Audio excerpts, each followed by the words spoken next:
Assalamualaikum warahmatullahi wabarakatuh. Teman-teman, kembali lagi di part 2 cerita Gamera The Brave. Untuk teman-teman yang belum nonton part 1-nya, bisa cek link di atas atau juga di deskripsi ya. Setelah mengenalkan siswa kata ajaib kepada teman-temannya yang bernama Ishimaru dan Katsuya, bersama-sama mereka memberi nama sulcata ajaib dengan nama Toto. Dilanjutkan pula dengan Maimunah yang menginginkan Toro. Ada kemungkinan Toto merupakan jelmaan Gamera yang suatu saat akan menjadi monster besar. Namun Toro meyakinkan Maimunah bahwa Toto bukanlah Gamera dan tidak akan menjadi monster. Akhirnya Maimunah mengalah dan berpesan kepada Toro jika ada perubahan lagi kepada si Toto untuk memberitahunya terlebih dahulu. Dan Toro pun mengiyakan.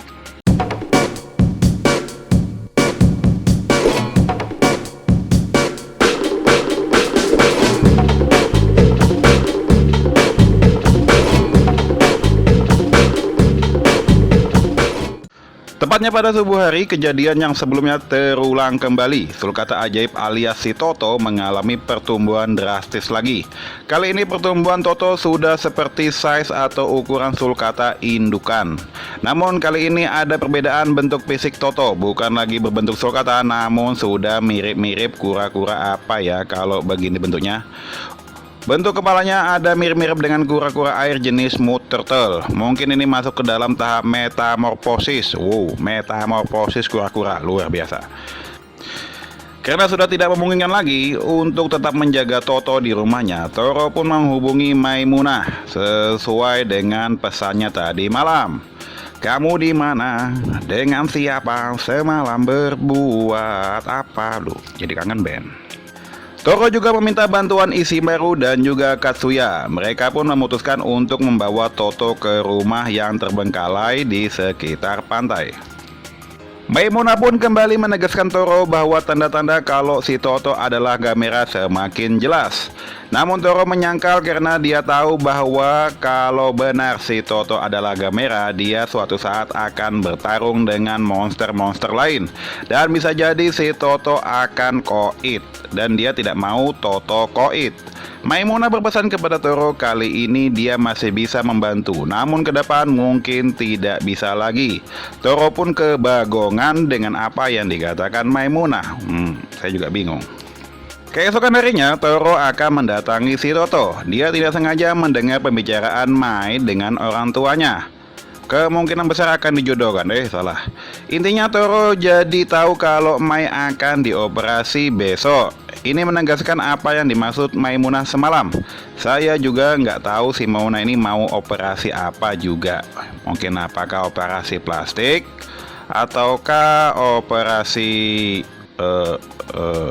ya, tapi jangan yang aneh-aneh operasinya, karena ini si Maimunah sudah cantik. Kita doakan saja kalau operasinya merupakan operasi kecil, seperti kemasukan duri di ujung jari. Toro pun berpikir apa yang bisa membantu si Maimunah untuk tetap semangat. Dia kepikiran memberikan batu kristal berwarna merah delima yang dia temukan bersamaan dengan Toto yang waktu itu masih dalam telur. Senang menerima pemberian dari Toro, Mai jadi merasa bersemangat. Setelah itu ada yang aneh nggak dari adegan ini menurut teman-teman? Karena saya merasa kalau si Mai juga mengalami pertumbuhan pesat. Dalam semalam tiba-tiba sudah segede ini. Maksudnya badannya ya, bukan yang lain-lain. Para jomblo-jomblo angkut, jangan lanjut kejang-kejang. Tetap cooling down. Di tempat lain, tepatnya di tengah-tengah lautan, telah terjadi suatu kecelakaan kapal. Ternyata masih terdapat korban yang selamat. Berharap adanya kapal lain atau tim penyelamat, korban tersebut malah mendapat firasat yang tidak nyaman. Dan ternyata firasat tersebut Di sisi lain, Toro bermain-main dengan si Toto kecil di pinggiran pantai. Semua terlihat menyenangkan, sampai pada suatu ketika tiba-tiba si Toto kecil terbang pergi meninggalkan si Toro. Toro pun bangun dari tidurnya, ternyata cuma mimpi. Namun dia punya firasat yang tidak enak. Toro pergi ke tempat Toto berada, namun Toro tidak menemukan si Toto. Toto pun dibantu oleh Katsuya dan Ishimaru mencari ke seluruh pelosok desa, namun juga tidak berhasil menemukan Toto. Jadi ternyata mimpi semalam tak merupakan petanda kalau Toto akan pergi.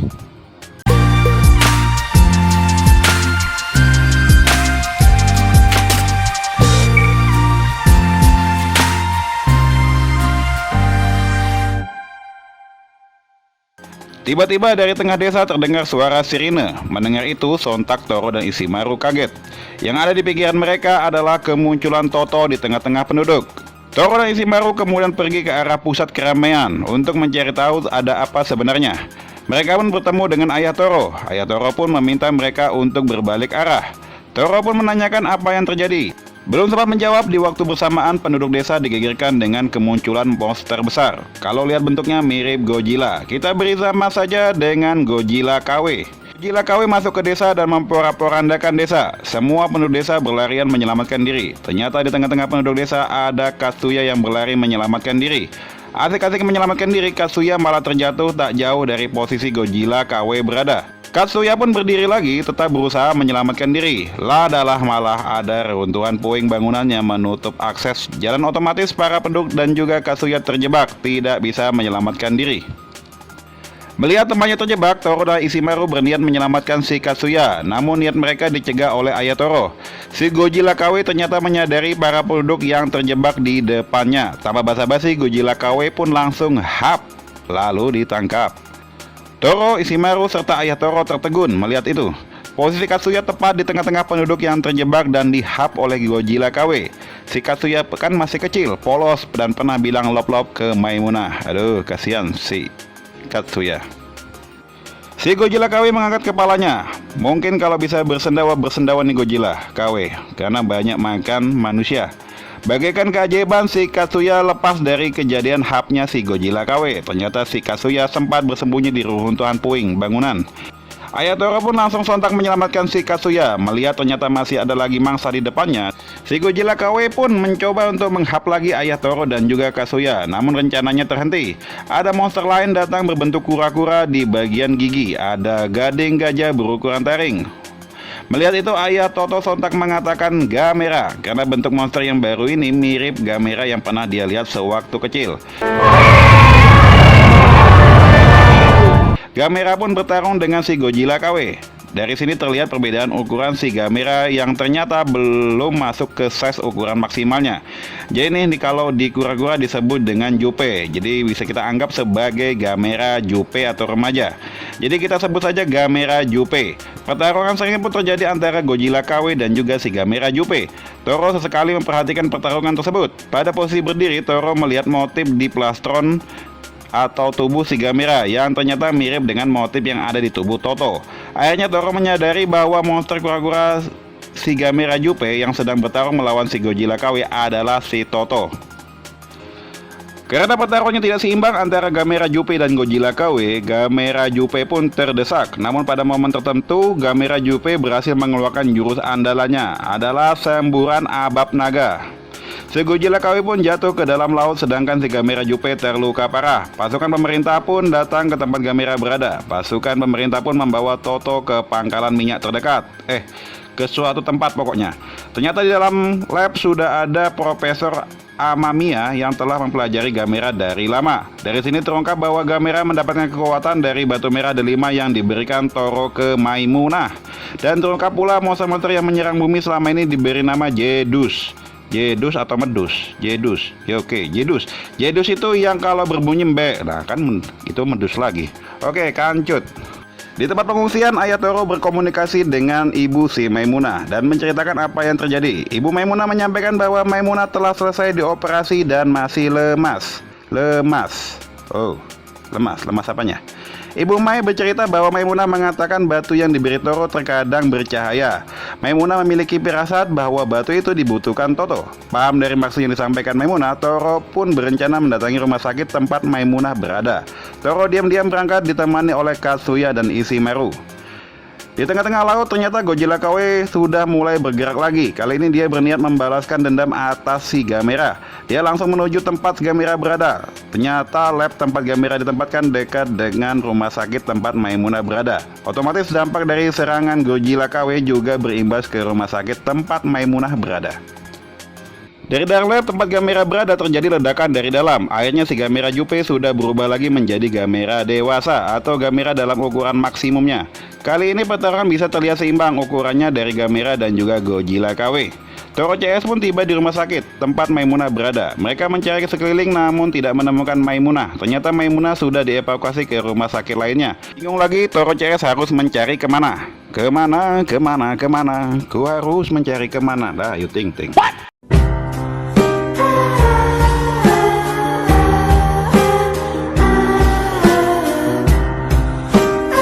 Pertarungan Gamera dan Godzilla KW pun memuncak. Gamera kembali harus kewalahan menghadapi si Godzilla KW.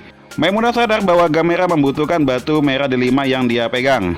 Akhirnya dia nekat bangun dan untuk membawa batu tersebut. Namun langkahnya masih tertatih-tatih dan akhirnya dihalangi oleh orang tuanya dan dikembalikan ke kasur pasien. Seorang anak kecil yang dari tadi mengamati langsung menghampiri Mai dan memegang batu tersebut. Dia mengatakan untuk Toto. Seraya melihat si Gamera. Dijawab Mai iya. Kemudian anak tersebut membawa batu tersebut. Anak tersebut kita beri nama saja Ulan. Mbak Ulan saya pakai namanya ya.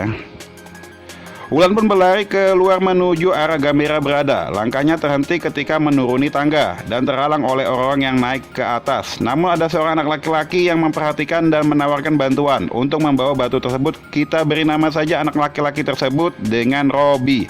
Mas Robby Bronto Turtle saya pakai lagi namanya. Robby pun berlari menuju arah Gamera. Langkahnya terhenti juga ketika ada petugas polisi yang melarangnya untuk menuju ke arah Gamera. Kemudian ada anak kecil berbaju kuning yang menawarkan bantuan untuk melanjutkan membawa batu tersebut. Anak berbaju kuning itu kita namakan dengan Edi. Mas Edi Turtle saya pakai lagi namanya. Edi pun lanjut berlari membawa batu tersebut. Langkah Edi terhenti dikarenakan ada pagar tinggi pembatas yang membuatnya tidak bisa melanjutkan perjalanan. Namun ada anak perempuan berbaju pink yang menghampirinya dan menawarkan bantuannya. Anak perempuan berbaju pink itu kita namakan saja dengan Epi. Mbak Epi, saya pakai lagi namanya. Epi pun berlari melanjutkan perjalanan menuju ke arah Gamera. Karena lari Epi kurang gesit, terhalang oleh orang-orang yang berlari ke arah berlawanan. Seorang anak perempuan lagi memakai baju You Can See menawarkan bantuan.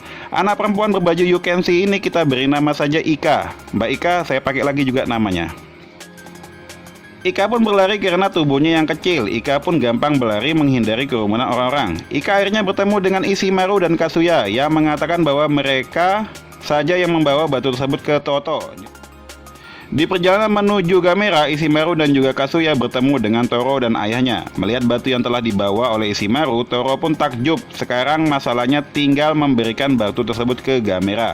Gamera sendiri malah tersangkut setelah diterbangkan oleh Godzilla KW ke arah gedung yang paling tinggi. Toro bersama ayahnya pun menaiki gedung tersebut. Si Gamera kan sudah raksasa, terus nyangkut di atas gedung yang paling tinggi tersebut. Nggak kebayang nih tangganya seberapa jauh. Aduh, capek tuh kaki. Toro pun akhirnya mendapat si Toto alias Gamera yang tersangkut di atas gedung. Toro mengatakan kepada Gamera, kau membutuhkan batu ini bukan? Aku akan memberikan batu ini agar kau dapat menang dan hidup.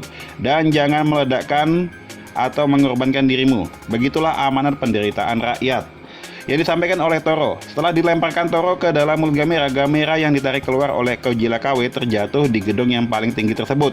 Kemudian Gamera muncul lagi dengan kondisi bisa terbang. Dari sini baru tersadar bahwa kenapa Gamera ketika bertarung dengan Godzilla KW sebelumnya tidak terbang. Padahal kecilnya aja kita bisa melihat bahwa si Gamera bisa terbang. Ternyata dikarenakan oleh kekuatan batu tersebut. Baik Ulan, Robby, Edi, Epi, dan Ika, serta Ishimaru dan juga Kazuya tersenyum puas. Usaha mereka semua membuahkan hasil. Dengan kekuatan abab naga yang dimilikinya, Gamera pun akhirnya bisa mengalahkan si Godzilla KW. Namun Gamera juga terkulai karena luka-luka yang dideritanya. Melihat si Gamera yang tidak berdaya, Profesor Amamiya dan juga pemerintah ingin membawa Gamera lagi untuk diteliti kembali. Langkah mereka dihalangi oleh anak-anak bangsa yang membela si Gamera. Merdeka! Toro pun meminta si Gamera untuk terbang tinggi di awan. Kok jadi lagu lagi? Dan Gamera pun terbang tinggi hilang di atas awan. Melihat itu sontak para anak-anak bangsa tadi senang, gembira, dan bersorak kegirangan. Demikianlah kisah si Gamera The Brave. Komen di bagian bawah apabila teman-teman senang dengan konten seperti ini. Dan saya akan mengulas lagi film-film yang bertemakan dengan kura-kura. Oke, ketemu lagi di konten selanjutnya. Assalamualaikum warahmatullahi wabarakatuh.